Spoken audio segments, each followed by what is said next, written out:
ప్రభువైన యేసు నామమున మీకు శుభములు. ఈరోజు మన వాక్య భాగము రోమాపత్రిక 10వ అధ్యాయము. ఈ అధ్యాయంలో పరిశుద్ధాత్మ దేవుడు ఇశ్రాయేలీయుల గురించి మరికొన్ని విషయాలను తెలియజేస్తూ ఉన్నాడు. ఎంతో జ్ఞానులు అని అనిపించుకునే ఇశ్రాయేలీయులు దేవుని యందు ఆసక్తి గలవారని పౌలు సాక్ష్యమిస్తూ ఉన్నాడు. అయితే వారి ఆసక్తి జ్ఞానానుసారమైనది కాదని, వారు అజ్ఞానంతో దేవుణ్ణి వెతుకుతూ ఉన్నారని అతడు తెలియజేస్తూ ఉన్నాడు. ఇశ్రాయేలీయులు దేవుని యొక్క నీతిని కాక తమ యొక్క స్వనీతిని వారు స్థాపించడానికి పూనుకున్నారని పరిశుద్ధాత్మ దేవుడు తెలియజేస్తూ ఉన్నాడు. అయితే ఎవరు ప్రభువును నమ్ముతారో వారికి దేవుని యొక్క నీతి ఆపాదించబడుతుంది. 4వ వచనము, విశ్వసించు ప్రతివానికి నీతి కలుగుటకై క్రీస్తు ధర్మశాస్త్రమునకు సమాప్తి అయి ఉన్నాడు.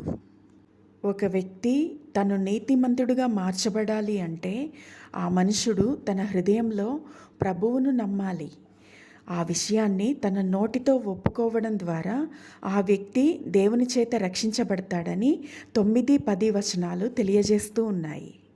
13వ వచనము, ప్రభువు నామమును బట్టి ప్రార్థన చేయువాడెవడో వాడు రక్షించబడును. యేసు ప్రభువు అందరికీ ప్రభువై ఉన్నాడు. ఏ దేశస్థుడని, ఏ మతస్థులని, ఏ తెగవారు, ఏ ప్రాంతపు వారు అని జాతి, కుల, ప్రాంత, వర్గభేదాలు ఏమీ లేక తాను సృష్టించిన ప్రతి మనిషికి యేసుక్రీస్తు ప్రభువై ఉన్నాడు. తనను నమ్మి ప్రార్థించు వారికి, వారు ఎవరైనా సరే, ఆయన వారికి సమీపంగా ఉన్నాడు.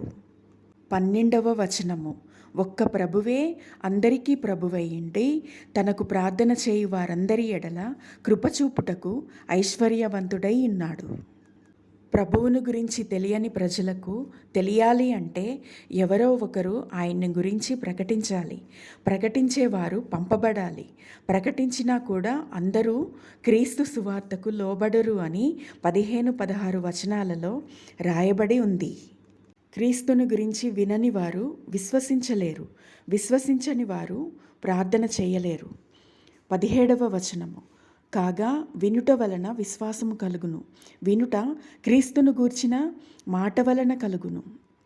21వ వచనము, నన్ను వెదకని వారికి నేను దొరికితిని, నన్ను విచారింపని వారికి ప్రత్యక్షమైతిని అని పరిశుద్ధాత్మ దేవుడు మన విషయమై తన ఉన్నతమైన కృపను ఈ అధ్యాయం ద్వారా వెల్లడి చేస్తూ ఉన్నాడు.